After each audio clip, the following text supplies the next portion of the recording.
Okay, thank you for the invitation to speak here this morning. To start off, what is graphene? It's a two-dimensional array of carbon atoms that are just one atom thick. And the carbon atoms, each carbon atom is bonded to three neighbors with sp3 type bonding. So you have in-plane bonds here that make it this two-dimensional structure, and then you have these Z orbitals that are sticking out of the plane, and that gives it some of its chemical properties. Just to show you an example that it really does exist, this is a high-resolution transmission electron microscope image of the graphene, and you can see the individual carbon atoms. You can even measure the distance between them. They're about 0.14 nanometers. Graphene, as I said, it was discovered, or was actually not discovered. People back in 1947 started doing calculations, theoretical calculations about what its properties should be. But it was actually first produced in its freestanding form by Geim and Novoselov in Manchester in 2004. And we'll talk in a few minutes about how they actually produced it. And they've got many awards since. Obviously, this is such a hot topic that they've received lots of awards for their research. And most notably, they got the 2010 Nobel Prize. The citation was for groundbreaking experiments regarding the 2D material graphene. Okay, why is it so important? Well, graphene, the graphene sheets is kind of the material that you would use for the other technologically important forms of carbon. If you take a bit of graphene, you can fold it up to make the fullerenes or the buckyball materials. Okay, so these are zero-dimensional materials. You can take strips of graphene, fold them into cylinders to form nanotubes. So these are your one-dimensional materials. And then the naturally occurring form of carbon, graphite, is just layers of graphene that are stacked on top of each other. And these PZ electrons just form weak bonds between these layers. And those weak bonds are actually an important aspect of how graphene was actually produced. Okay, so not going to go into much more. Hopefully everybody has a feeling for this now. It's just a two-dimensional material. They have hexagonal bonds between the carbon atoms. And back in the, actually very early on, theorists actually said that it would be impossible to actually form a two-dimensional material. So even though people knew of the existence of graphite, and people use graphite as substrate for electron microscopy, nobody ever, until Novoselov and Geim came along, nobody ever thought of trying to isolate a single sheet of graphite, because the theoreticians had told them that it would be unstable, that if there was any wrinkles at all in it, it would just fold in on itself and form, it would just curl up into a three-dimensional structure. So it took Novoselov and Geim to actually ignore the theorists and to go along and see how they could actually, or if they could actually isolate it. So production of graphene, nowadays there are many, I mean the interest in it is so large that there are many, many different ways of trying to produce graphene, but they can be divided into two approaches. You can take a top-down approach where you start with a block of graphite, just naturally occurring graphite, and you try to isolate single layers of the graphite in the form of graphene. So you can do this by micromechanical exfoliation. It sounds very fancy. This is what Novoselov and Geim did, but basically it's just peeling off layers with sellotape. And we'll talk about that in a minute. You can put it into an ultrasonic process, and you can try to sonically break it apart. If you have an appropriate solvent, you can try to just make the layers separate from each other using ultrasound. Or you can produce graphite oxide, and then you can produce colloidal suspensions of them, and then you can reduce the oxide.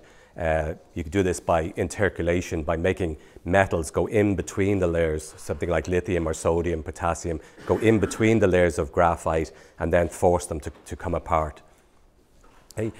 The other way to approach is the bottom-up approach, and that's just either starting with a process called chemical vapor deposition. So you start with very simple molecules, like carbon-containing molecules like methane or acetylene here, and you put them into, you can do this in a plasma, as Bert was talking earlier, or just into a hot furnace, and you get those molecules to decompose on an appropriate surface, a metal surface.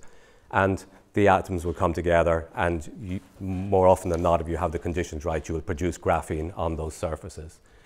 You can do what's called epitaxial growth. You can take a material like silicon carbide, and you can either deposit materials onto it, or you can drive by heating the silicon carbide, you can drive the carbon that's in the material onto the surface, and it comes out onto the surface as a layer of graphene. It forms a layer of graphene on the surface. Or you can go, the approach that we actually take here in DCU when we're looking at graphene and nano ribbons of graphene is total organic synthesis. You can start with other precursor molecules, and you can chemically react those molecules so that they form graphene layers or graphene-like layers. Okay, so I'm just going to talk about one or two of these production methods here. If you look at them, as you can see, there are lots of different approaches for producing graphene, and it depends on what applications you have. If I look along here, the price for mass production is increasing in this direction. In the y-axis here, the quality of the graphene, how much defect there are in the graphene layers, the quality increases as you go up here.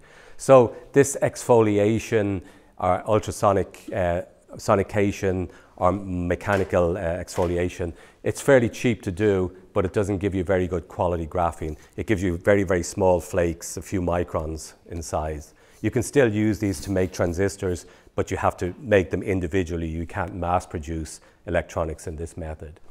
If I go up to the CVD, it's relatively cheap and you get higher quality. If you want to do research where you have bits of graphene that you can do, high quality graphene that you can do research on, then this mechanical exfoliation is a good way. But it's so expensive, it takes a lot of time just to get a single flake of graphene using this method, so the cost is high.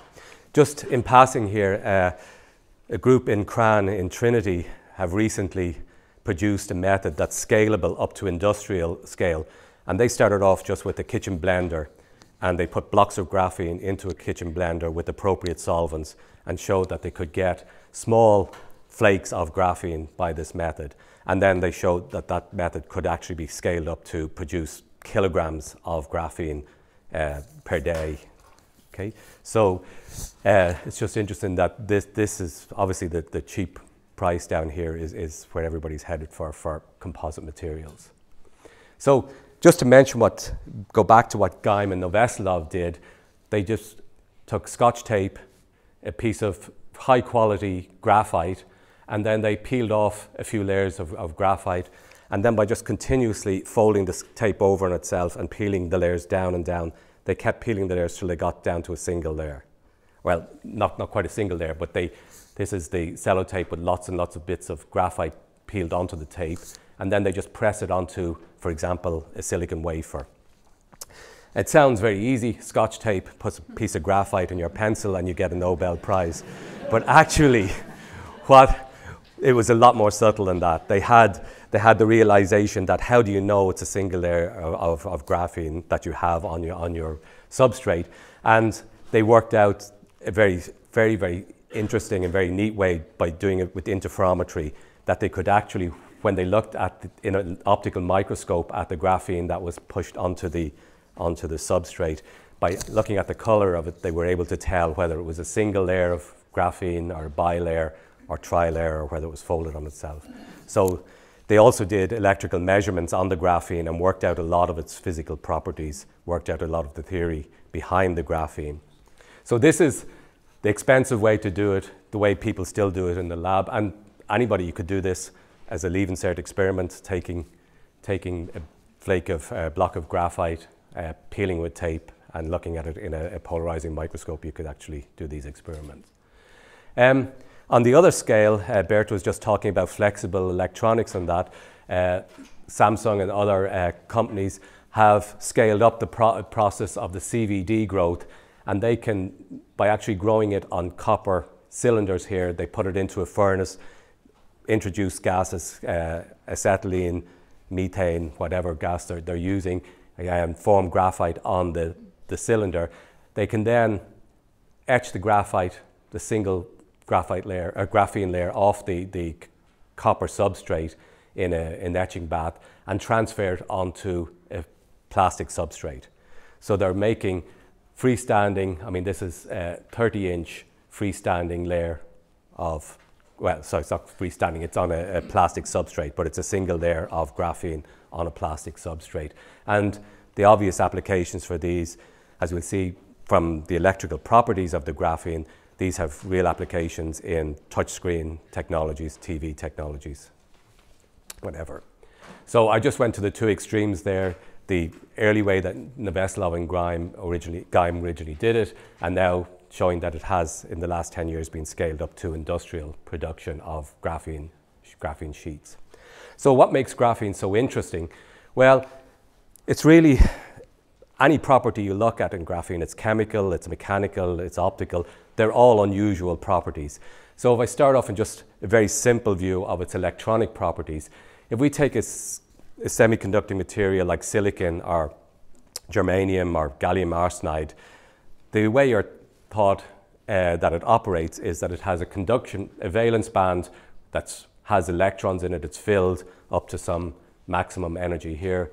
And then you have an empty conduction band with the band gap between those two. And that band gap might be on the order of an EV to a few EVs. Okay, if the band gap gets too large, then it becomes an insulating material.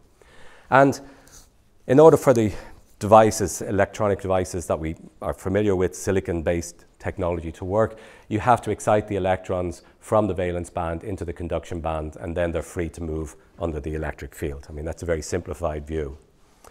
When you look at graphite, on the other hand, it has a very strange band structure here. So the energy of the electrons, you have your valence band here that's filled, and then the conduction band just above it that's empty.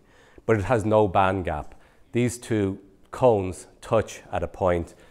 All the electrons below that point, all the states below that point are filled with electrons. All the states above that point have no electrons in them. So it's a zero band gap material. That means you don't need a lot of energy to promote an electron from a filled state here into an empty conducting state above. The second thing that's very unusual about it is that in the ordinary semiconductor, the bands have these parabolic shapes, whereas in graphene, you've got this cone shape with this linear variation in the momentum with energy. And the implications of that are that the electrons in graphene have zero mass. They have not a very small mass, but they have effectively no mass. They behave as a massless particle. So they behave like photons in the graphene. Okay, so it's a zero band gap, high electrical conductivity. The electrons in graphene can flow easier than through even the best metals. So it has higher conductivity than silver or copper. And the ease at which the electrons move, they have no mass. And we define the quantity here, the electron mobility. So that's the velocities that the electron acquires, or the average velocity of the electrons in this conduction band under an applied electric field E. And if you measure the velocity of the electron, or the carriers in graphite, you get values that are as high as, well, as high as 200,000 centimeters squared per volt seconds have been reported. Just to compare that with silicon, which is our standard technology, it's only about 200 centimeters squared per volt second. So what this is telling you is that the electrons in the graphite, or the charge carriers in the graphite, move about 1,000 times, or the mobility for a given electric field is about 1,000 times bigger than the mobility in silicon. And that has huge implications for high-speed electronics. It's how fast you can actually move those electrons around, how fast you can switch on and turn off a device. You can do it much, much faster in graphene than you can in silicon. Just a point here.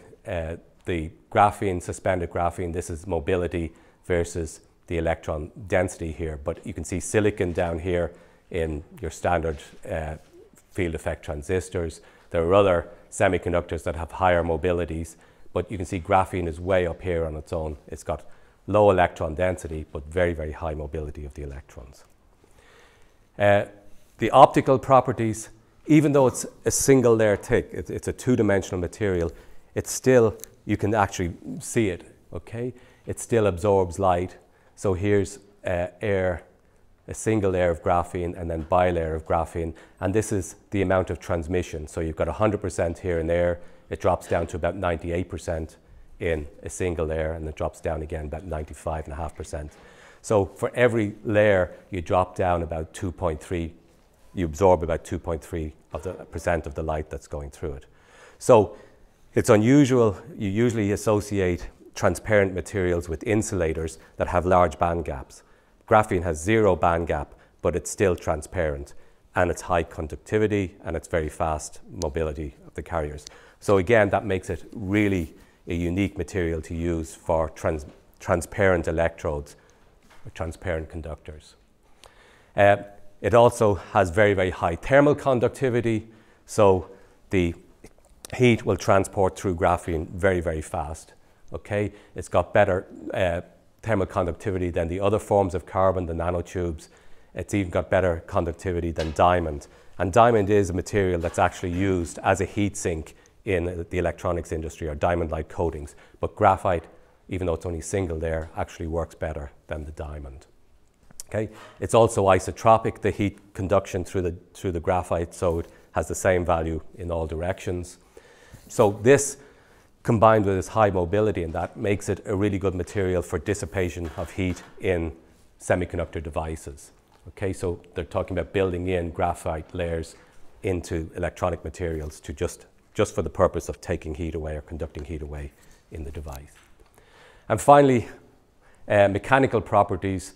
If you work out the strength of graphite, it's about 200 times stronger than steel. So if you try to pull graphite apart, it's got much higher strength than even ordinary steel. It has a bulk modulus of about 130 gigapascal. This is measured by just using an atomic force microscope, so taking an atomically sharp needle and actually pushing down on graphite that's suspended over a hole in a substrate. And they work out how much force they have to apply before they can actually puncture through the graphite. Okay, so everything is going for graphite. It's really high conductivity, it's good thermal conductivity, it's optically transparent, it has very, very high mobility of the electrons. All of these are desirable qualities for a range of applications. Okay, so I'm going to finish up by just picking out 3 or 4 applications very quickly and talking through them. The list is almost endless. Every week papers are coming out with new applications of graphene. So the very first and obvious one that I've just mentioned is in the electronics industry. So this is basically your standard field effect transistor. You've got the source, the drain, the gate is the back silicon substrate here, and you're using graphene as the channel between the source and the drain. So using graphene as your field effect transistor, you can get up to integrated circuits operating at very, very high frequencies. So this is obviously very desirable for high-speed computation. The fact that you can put it onto plastic substrates means you can make flexible electronics, as Bert was just mentioning. And if they're operated as individual transistors, then you can get up to terahertz speed transistors. So this, again, has implications for terahertz imaging, for terahertz detectors, for terahertz imaging technologies. Okay? The problem is there's still a lot of challenges to overcome before these really go into mass production, or you're actually seeing technology appearing based on graphene.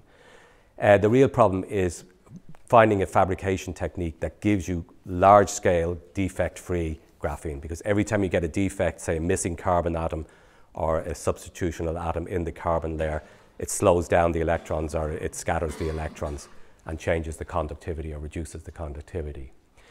There are already devices where they're used for organic light-emitting diodes. So you have your substrate, the graphene layer acting as your active layer, and then your organic emitting layer above. So you're using graphene as your conducting layer below, as your transparent layer below. And so the light that's produced in the organic light-emitting layer can get out through the graphene because it's got high transmission, optical transmission. So again, you'd have applications such as touch screens, liquid crystal displays, where you're using liquid crystals as the organic layer.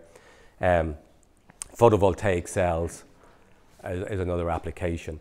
So this is an example here of using a flexible graphene OLED, where they have a green emitter here based on these organic emitting materials using graphene technology. Solar cells, again, the graphene can act both as the transparent top conducting electrode, and it can actually act as the active layer in the solar cell technology. Okay, so again, prototypes have been built and demonstrated with these. The problem so far is that in the solar cells, the efficiency to date hasn't exceeded that of silicon solar cells, photovoltaics. So they're still working on trying to improve the efficiencies of these devices. The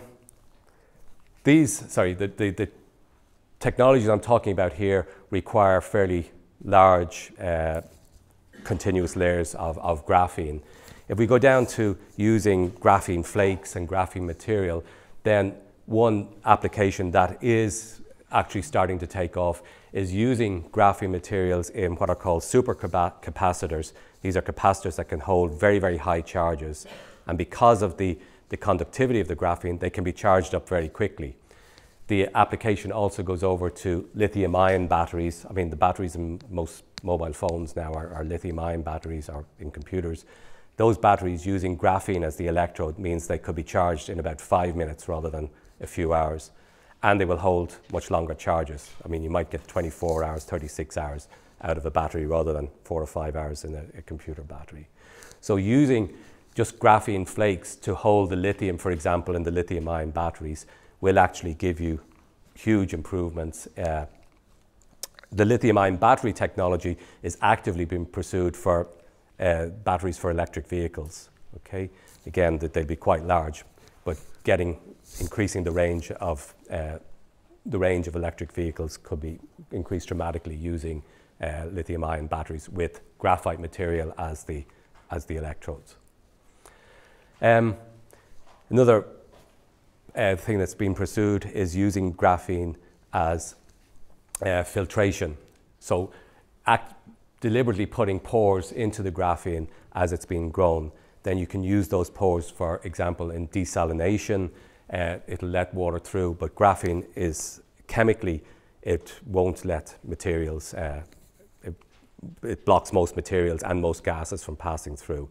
So you can customize these pores to allow, for example, water through, but block the salt from getting through. It can be used in ethanol distillation and a lot of applications in biofuel production. The idea of the pores here has even I'm going to finish up on kind of a research topic using the pores in graphene, and that is actually pulling strands, single strands of DNA through the pores and measuring the conductivity of the graphene, or the conduction, or the current passing through the graphene as the DNA is being pulled through the pore. So it's actually a double layer of graphene with a pore in it. The DNA strand is being passed through the core, and it turns out that the current responds to the different bases. So you can measure the G, T, C, and A bases have different signatures. So this would give you really high-speed DNA sequencing if this can be scaled up to kind of a commercial device. So far, it's just been demonstrated in a laboratory setting. And finally, recently, graphene and graphene oxides have been shown to be antibacterial. So again, there's applications there in terms of food processing, keeping food clean, monitoring food. I'm not even, as I said, we could give a whole 2 or 3 hours just on all the applications. So I've mentioned a few more there: hydrogen storage, touchscreen technologies, energy harvesting, just flexing the graphene and as a piezoelectric material and gaining tiny amounts of energy, but you could still use it probably to do a continuous charge on your mobile phone, whatever. Composite materials, flexible clothing or smart clothing. So just to show you how important it's been treated, the European Union 2012 chose 2 flagship technologies that they were going to fund over a 10-year cycle. Graphene research and what's called the Graphene Flagship Emerging Technologies. Graphene was chosen as one of those technologies, and it's going to get about €1 billion invested over 10 years into the Graphene Flagship. The other technology was mapping the neurons in the brain to come up with, just as in the genome sequencing project back in the 90s, the EU have put a lot of money into a second project to map the brain. So this kind of shows you how seriously it's been taken. It still has a lot of problems. There's still a lot of questions to be answered in graphene before we'll actually see devices coming out, but they are on the way. So thank you.